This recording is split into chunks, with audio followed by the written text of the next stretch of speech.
Hi guys, this is Bill from Spencer1984.com with another update to the Twister trucks. So, made some pretty good progress this week, had a couple of minor setbacks, we'll get to those later, but we're going to start out taking a look at the Jeep chassis. So, I've got the shock absorbers on, and I've got the engine in place. I've got the ignition wiring in. I still need to hook up the coil wire, plus the carburetor linkage, and some other odds and ends. Got some weathering done, the exhaust manifolds, and down into the beginnings of the header pipes. Got those rusted to make it look like this Jeep's got some miles on it. I've done some weathering to the chassis. I've got a bit more that I want to do, but I'm kind of layering it on so that I don't put it on all at once and get too heavy with it. Got the exhaust pipe weathered just about where I want it. Need to dull down that gold a little bit. Did drill out the tailpipe, so that helps things a little bit. And overall, I'm liking how this is coming together. I want this to look like a well-maintained but also well-used pickup, and I think that's kind of how it's coming together. So, yeah, pretty satisfied with how that's looking right now. And next up, I've got the tires pretty much ready to go. Again, still need to do a little bit of weathering on these. And these aren't Goodyears. These are actually some Super Swampers from Fireball Model Works. But the size and shape were just about perfect for Joe's truck. So what I did is I sanded off the lettering on the sidewall, and that gave me a smooth surface so that I could apply the decals. These are Power Slide decals. They're actually supposed to be Wrangler AT/S tires. I just cut off the last letter, and that gave me the lettering that I needed for Joe's truck. Now at this point, I just need to go through and add a little more dry brushing to knock down the bright white and also add a little more wear to the treads. But I wanted to make sure that these had plenty of time to dry before I got into that. Also got me some wheels for it. These are out of my parts box. I don't know exactly what they came out of, but it looked very close to what the movie truck had on it.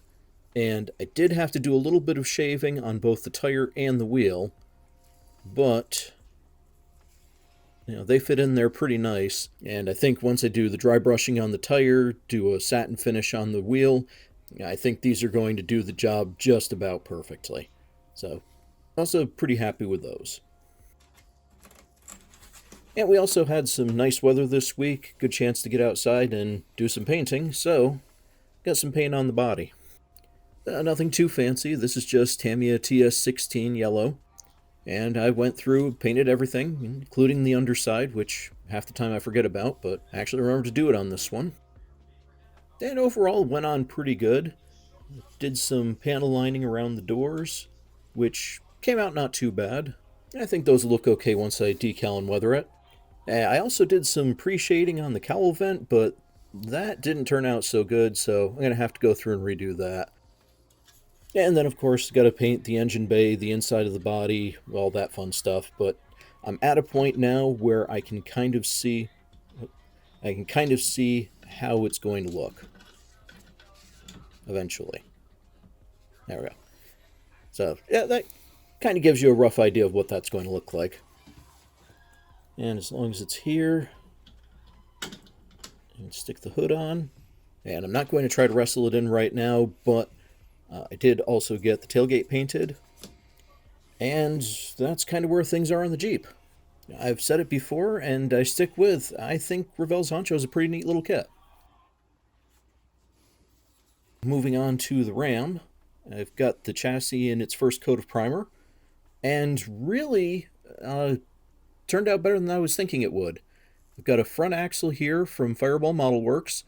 Now, this axle is actually designed to go with the Mobius Ford pickup, but I did some modifications based on pictures that I could find, and I think it fits the Ram okay.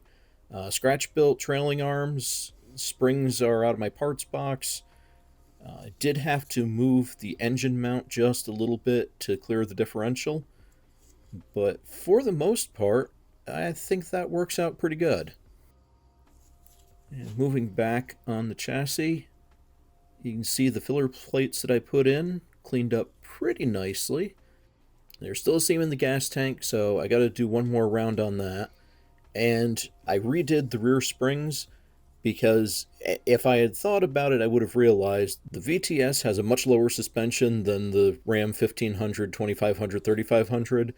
So I popped off the rear axle, made some new mounts, and redid it there. And even with that, pretty happy with how the chassis is coming along. And next up, I got some more work done on the interior. I've got the underside of it painted the same black as the chassis, but the top side is Napa Gray primer because I thought that looked pretty close to the shade of gray that Dodge used for these interiors. And if I just drop in the front seat, kind of gives you an idea of what the whole thing's going to look like. Yeah, I think that works out pretty good. Now, the rear seat is completely scratch built out of sheet styrene, and that's one of the setbacks that I mentioned at the beginning of the video. Really, it wasn't a setback so much as just a whole bunch of lost time. So, see, what I did is I really wanted to make sure that I did this right. So I took my measurements, I checked them, I double-checked them. I went to an original Dodge brochure from the 90s that had a great view of it. I made my cuts, I drew my pattern, I carved out the pattern, did everything that I needed to, and then realized I used the wrong seat pattern. Dumbass. Yeah, this is for the vinyl seat, not the cloth seat. And the front seats have the cloth pattern on them, so that's what I needed to replicate. Kind of annoying, but hey, got lots of practice with carving seat patterns, and now I've got a bench seat for some future project. I also had the last of my aftermarket goodies show up this past week. First up is some parts from Fireball Model Works.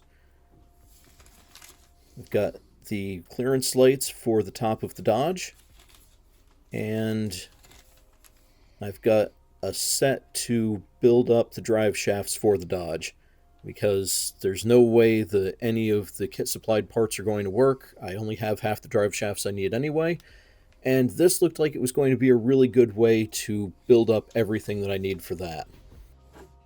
And then the very last item is something I didn't expect to show up until next week, and that is Tamiya's Jeep Grand Cherokee. Now, I did a lot of checking around, and this kit is the only option for the Magnum V8 engine in 24th or 25th scale. There's no aftermarket option. The Vipers used the V10, the Prowler used the straight 4. The rest of the kits were generally snapped together or otherwise curbside kits. But the Tamiya Jeep Grand Cherokee came with this V8.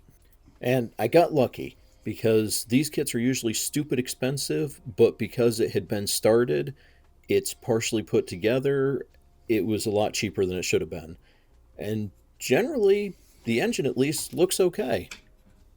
I can even give it a kind of test fit here. If I line up the transmission foot, that pretty much drops right into the engine cradle like it should.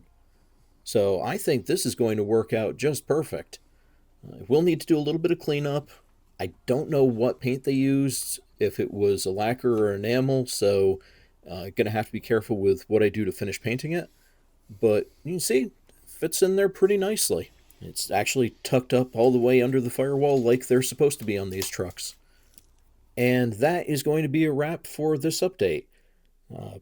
Generally pretty happy with the progress. It didn't show off the Ram body because that's still going through its sanding and filling stages. The whole reason why I'm doing 2 kits right now is so that I don't have to keep showing you what looks like essentially the same body over and over again. Hopefully not too many more cycles with that. And looking ahead to next week, I'm going to get the Jeep chassis finished, get it on its wheels, do some more work on the body, get the interior underway. And for the Ram, I'm going to finish off those few little things on the chassis that I talked about. Keep going with the body as much as I can, get the interior finished off. I'm going to do a little bit of cleanup on this new engine, see about getting that installed, and we'll see where it goes from there. So I will have another update next week. You can check back then, and thanks for watching.